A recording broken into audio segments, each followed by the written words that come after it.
ॐ शान्ताकारं भुजगशयनं पद्मनाभं सुरेशं विश्वाधारं गगनसदृशं मेघवर्णं शुभाङ्गं लक्ष्मीकान्तं कमलनयनं योगदुर्ध्यानगम्यं वन्दे विष्णुं भोगैर्यं सर्वलोकैकनाथं। बुद्धिहीन तनु जानिके सुमिरौ पवन कुमार, बलविद्या देहि हरहु कलैः। बोले वृंदावन बिहारी लाल की जय, लक्ष्मी नारायण भगवान की जय, सियापति रामचंद्र की जय, मापति महादेव की जय, पवन सुत हनुमान की जय, गंगा माता की जय, भारत माता की जय, रानीपुर गाँव की जय, बाबा महाराज की जय। प्रिय सज्जनों में सनातन धर्म सम्राट देवर्षि संत विमलेश्वर गुरुकुल गुरु आश्रम हनुमत सदन अयोध्या 1980 के बैच का संत हैं। वर्तमान समय में आज पापांकुशा नाम की एकादशी है। ग्राम सभा परानीपुर भागीरथी गंगा के पावन तट पर थाना तहसील मौजा प्रयागराज परिक्षेत्र में आया हूँ गंगा स्नान करने। सनातन धर्म भारतीय संस्कृति परात्पर ब्रह्म और प्रकृति का कानून है। इसलिए आदि शंकराचार्य भगवान की परंपरा को देखते हुए चारों शंकराचार्य से करबद्ध प्रार्थना, उनके चरणों में कोटि कोटि नमन दंडवत प्रणाम है। भारत के जितने हिंदू हैं जो हिंदू राष्ट्र के लिए जो है पागल हो रहे हैं, पहले उनको हिंदू बनाए। जितनी कौमारी कन्या हैं लहंगा चुंदरी पहने, जितने हिंदू हैं धोती कुर्ता पहने, तिलक लगाए, कलाई नारा, शिखा सूत्र और कंठी पहने। और जितनी सौभाग्यवती स्त्रियां हैं वो साड़ी साया ब्लाउज पहने। और जितने संत मनीषी विरक्त हैं और जो विधवा हैं वो श्वेतांबर धारण करें। स्कूल हो कॉलेज हो, यही परिवेश यही संस्कृति परंपरा का अनुकरण करके सारे हिंदुस्तान के हिंदुओं को संस्कृत परंपरा से रोएं। बजरंग दल, करणी सेना और सवर्ण सेनाएं जितनी सेना बनाए हो, कोई मतलब नहीं। आरएसएस मोहन भागवत जी, आप इस देश के लिए समस्या मत उत्पन्न करो।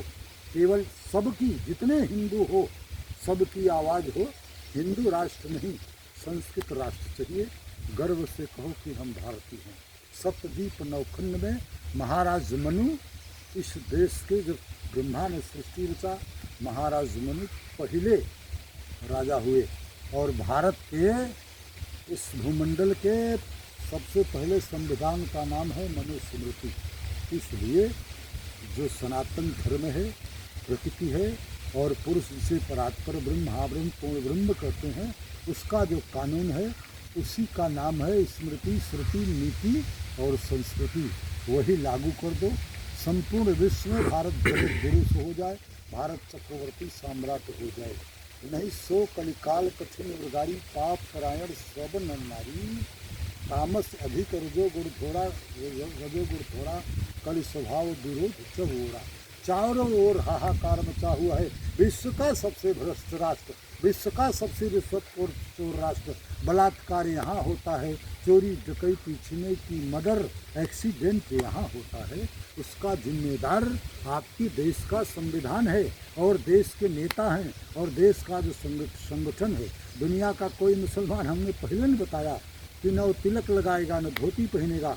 दुनिया का हर मुसलमान शुक्रवार के दिन जुम्मे में जाने के पहले घर से स्नान करता है, सुंदर श्वेतांबर पहन करके, टोपी लगा करके तब मस्जिद में जाता है। और भारत के हिंदू जो है गंगा तट पर जाते हैं, जमुना तट पर जाते हैं, वहीं गंगा जी के तट पर लैट्रिन करते हैं, सोचते हैं, दतून थूकते हैं, गंदगी करते हैं, नहाते वक्त में हल्का मचाते हैं। इसलिए संस्कृत राष्ट्र बना करके और संस्कार में तो रो दीजिए। जितने ब्राह्मण पोथी लेकर के टहल रहे हैं, जो गुरुकुल में नहीं गया हुआ है उसको पंडिताई करने का अधिकार नहीं है। जितने डॉक्टर हैं जो मेडिकल कॉलेज में नहीं पढ़ा है, उनसे मरीज कभी कभी मर जाते हैं, उनको डिस्पेंसरी क्लिनिक चलाने का अधिकार नहीं है।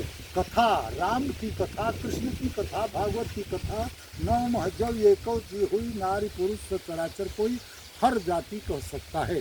पर मंच पर पोथी पूजन और पुस्तक पूजन, स्वस्तिवाचन आदि का जो कार्य है, एक दो ब्राह्मण बैठा दीजिए से, जैसे भागवत की कथा यदि वो यादव भी कर सकता है, दलित भी कर सकता है, पटेल भी कर सकता है, बड़े भाग्य मानस तंतावा, पर उसकी जो परंपरा है, जैसे हमारे अरगड़ानंद जी हैं, अरगड़ानंद जी के सगे भाई भतीजे का जब विवाह होगा तो पंडित सिलमाइन यज्ञोपवीत संस्कार कराता है।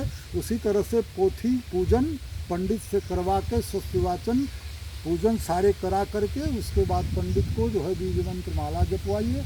आप मंच पर बैठ करके, राष्ट्रीय स्तर के प्रखर वक्ता हैं मुरारी बापू जो है वो श्रीवास्तव है, इससे तमाम हमारे भारत की विभूतियाँ हैं।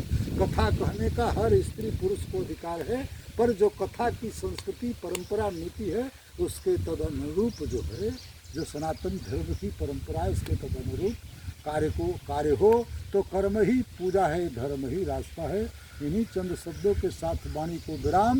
मोहन भागवत आपको एक पवित्र सुझाव है। कितने 50 एकड़ 40 एकड़ जमीन के जो काश्तकार हैं वो मनरेगा और लाल कार्ड लेकर के घूम रहे हैं। अगर आरएसएस के आप सच्चे भक्त हैं तो आप कृपा करके जो भूमिहीन, शिक्षाहीन, रोजगारहीन है, जिनकी 60 वर्ष उम्र बीत गई है, तो मनरेगा कार्ड हटा करके, लाल कार्ड हटा करके आप जो है 3000 रुपया गुजारा भत्ता दिला दीजिए। चाहे जिस जाति का हो, चाहे जिस पार्टी का हो, सिख, ईसाई, पारसी, जैन, यदि वो भारत का नागरिक है, भूमिहीन, शिक्षाहीन, रोजगारहीन है, 3-3000 रुपया गुजारा भत्ता दिला दीजिए। और उसके बाद जो विधवा है 5-5 हज़ार रुपया उसको विधवा भत्ता दिला दीजिए। जिसकी कन्या पैदा हो जाए उसको 1 लाख रुपया कन्या भत्ता उसके खाते में शादी में डलवा दीजिए, शादी के लिए। और उसके बाद अब अंतिम बात आ रही है, जो ओवर एज हो गए, जो भूमिहीन, शिक्षाहीन, रोजगारहीन हैं, IPS IAS की परीक्षा देते देते ओवर एज हो गए, उनको 5-5 हज़ार रुपया गुजारा भत्ता दिला दीजिए। नहीं तो न आपका कल्याण होगा, न आपके पार्टी के का कल्याण होगा, न देश का कल्याण होगा। देश का कल्याण तो तभी होगा जब मन की तरंग मार लो बस हो गया भजन, आदत बुरी सुधार लो बस हो गया भजन। इन्हीं चंद शब्दों के साथ वाणी को विराम है। बोले श्यापति रामचंद्र की जय, उमापति महादेव की जय, पवन सुत हनुमान की जय। सत्य सनातन धर्म की जय हो, धर्म की जय हो, धर्म का नाश हो, प्राणियों में सद्भावना हो, विश्व का कल्याण हो, गौ माता की जय हो, गो हत्या बंद हो। ओम हर हर महादेव, ओम हर हर महादेव, ओम शांति शांति शांति।